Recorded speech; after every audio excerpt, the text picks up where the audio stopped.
जय हिंद दोस्तों, सैनिक समाचारों में आपका हार्दिक स्वागत है। सबसे पहले बात करते हैं हेडलाइंस की। हेडलाइंस में बात करूंगा आखिर 1 जुलाई से मिलने वाला डीए, सरकार उसके साथ कर रही छिड़कानी और 18 महीने डीए एरियर के ऊपर क्या सरकार के ऊपर चुनाव के समय पर बनेगा दबाव, और दूसरी कहता हूं कि जो फैमिली पेंशन है उसकी एलिजिबिलिटी क्या है, किसको और किस किस कंडीशन में उतराया जाए, ये है आपके लिए जानना जरूरी और आपको समझना और क्या काम करना है। सबसे पहले खबरें करते हैं विस्तार में सबसे पहले मैं बात करूंगा 18 महीने डीए के ऊपर। इससे करीब 1 करोड़ केंद्रीय कर्मचारी और पेंशनर्स नाराज हैं क्योंकि उनका 18 महीने डीए यानी सरकार ने अपने खाते में डाल लिया था और वो था 34,402.32 करोड़ रुपए। हाँ जी दोस्तों, 34,402.32 करोड़ रुपए जो सरकार के खजाने में चला गया।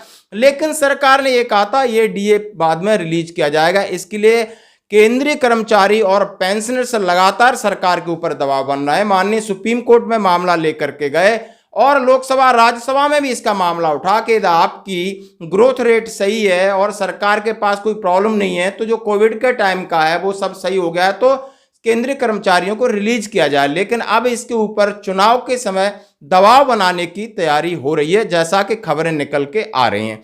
दूसरी बात कहते हैं, हाँ क्या अब डीए बढ़ोतरी भी सरकार के हाथ में, जैसा स्पष्ट कहा जा रहा है कल की न्यूज में कि एआईसीपीएन के आंकड़े तो 4% बिल्कुल क्लियर कह रहे हैं, लेकिन सरकारी सूत्रों से ऐसा पता लग रहा है जैसे कि 1 जुलाई से बढ़ने वाला डीए सिर्फ 3% बढ़ेगा। आखिर ये निर्णय अगले 10 से 15 दिन में सरकार की कैबिनेट बैठक लेगी और सरकार इस पर फाइनल फैसला ले सकती है। यानी दोनों चीजें, इसका मतलब आज एक डिटेल में बात करते हैं। जैसा कि हम सभी जानते हैं कि डीए 1 जुलाई 2023 से प्रभावी, उसके जो 6 महीने के आंकड़े जरा बोर्ड पे दोबारा मैं आपको देख रहा हूं, और जो 42% था 46.26% की बढ़ोतरी साफ साफ दिख रही है। लेकिन इसके साथ बीच में खबर चली थी कि नहीं, डीए सरकार अब 45% करने जा रही है, और 1-2 नहीं, ये आपकी 6-7 अगस्त को खबरें निकली थी दोस्तों।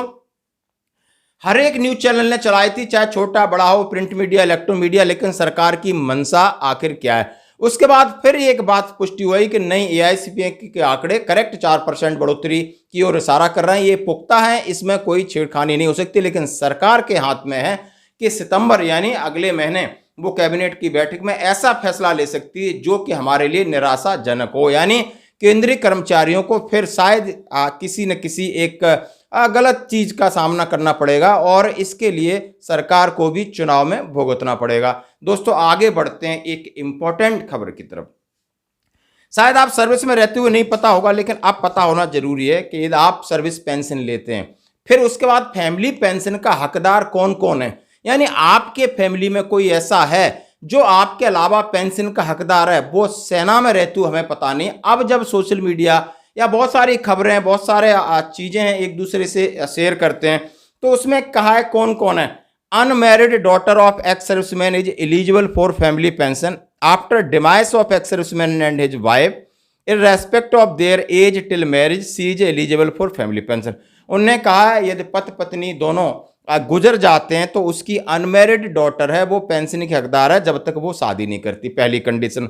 The divorced daughter of ex-serviceman also eligible for family pension subject to condition that she should submit a financial condition report करती है। तो यदि यानी तलाकशुदा बेटी भी आपकी फैमिली पेंशन की हकदार है, लेकिन इनके लिए कंडीशन लास्ट की वो जरा ध्यान रखना। और कहा ये widow daughter is also eligible for family pension subject to condition that should submit a financial condition certificate from revenue authority से। यदि वो कह रही है कि हमारे पास कोई सोर्स ऑफ इनकम नहीं, तो वो भी है।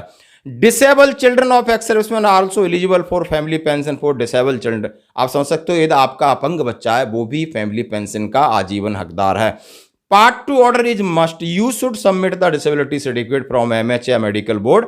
Endorsement of family pension should be done in the concern record through जिला सैनिक बोर्ड। यानी उसका पार्ट ऑर्डर भी होना चाहिए और उसकी मेडिकल रिपोर्ट भी कहे कि नहीं ये बच्चा डिसेबल है। दोस्तों बढ़ते हैं अगली खबर की तरफ। PPO where there kindly notify family pension through your record office. Date of birth and family and original pension should be notified by your record office by PSA. यानी जो भी आपके डॉक्यूमेंट पीपीओ में नाम है इन सब के नाम होने चाहिए थे, और वो भी आपकी डिस्चार्ज बुक है, वो भी आपके बैंक में उनके साथ खाता बहुत जरूरी है। Joint account are open so that one can take pensioner either the survivor mode, यानी जॉइंट अकाउंट जब आप रहते तो उनके साथ नेक्स्ट ऑफ किन, जैसे अभी यानी फैमिली हम लोग रहते हैं तो हमारी वाइफ है, इसमें से कोई एक्सपायर्ड हो जाता है, उसकी जगह नेक्स्ट ऑफ किन दूसरा हो जाता है, उस तरीके से आपने बैंक में चेंज करना।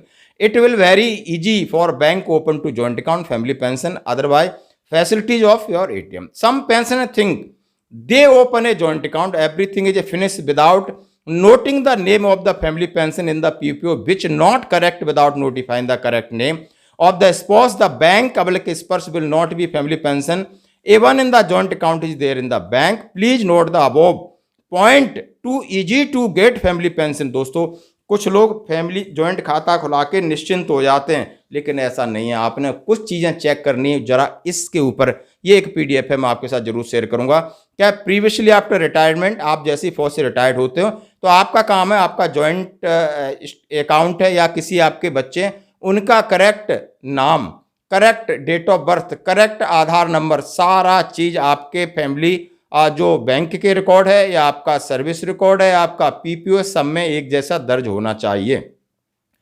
एक कंडीशन है इधर आप क्या आप फौज छोड़ के इसमें डीएससी में नौकरी करते हो या 2 पेंशन ले रहे हो तो क्या फैमिली को दोनों पेंशन ऑथराइज हैं? पहले ऐसा नहीं था, लेकिन 2013 के बाद government of India MoD has issue order that wife spouse is also eligible for 2 family pension and PC Allahabad also issue circular number 504 that the widow is eligible for both pensions, military pension as well civil pension with effect from 24 सितंबर 2012। इसके संदर्भ में भी कहा गया है बिल्कुल pension के बारे में। यदि आप 2 पेंशन ले रहे हो, सिविल में आके जॉब करते हो तो पहला ऐसा नहीं था, लेकिन बाद में सर्कुलर नंबर 504 रिलीज करने के बाद आपको ये हक है, आपके बच्चों को ये हक है, आपकी फैमिली को हक है, आपके स्पाउस को हक है कि आप दोनों पेंशन लेने के हकदार हैं। ये जानकारी सभी के साथ शेयर करना है। आपको सर्कुलर 504 चाहिए, वो हम दे देंगे।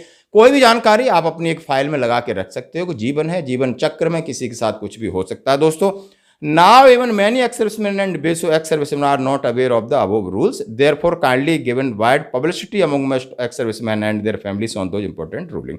इन रूलों को पता नहीं है, सबको पता होना चाहिए ताकि लोग इसका फायदा उठा सकें। तो ये हमने फैमिली पेंशन के रूल के बारे में आपके साथ चर्चा की। और एक बार प्रमुख खबरें फिर, जैसे कि आपकी डीए की बढ़ोतरी 3 या 4 है, अब गेंद सरकार के पाले में है। 18 महीने डीए एरियर के ऊपर चुनाव में बिल्कुल जबरदस्त दबाव बनाया जाएगा और फैमिली पेंशन के नियम के। आज की खबरों में इतना ही, बने रही हमारे साथ। जय हिंद, जय भारत, वंदे मातरम। आपका दिन शुभ हो।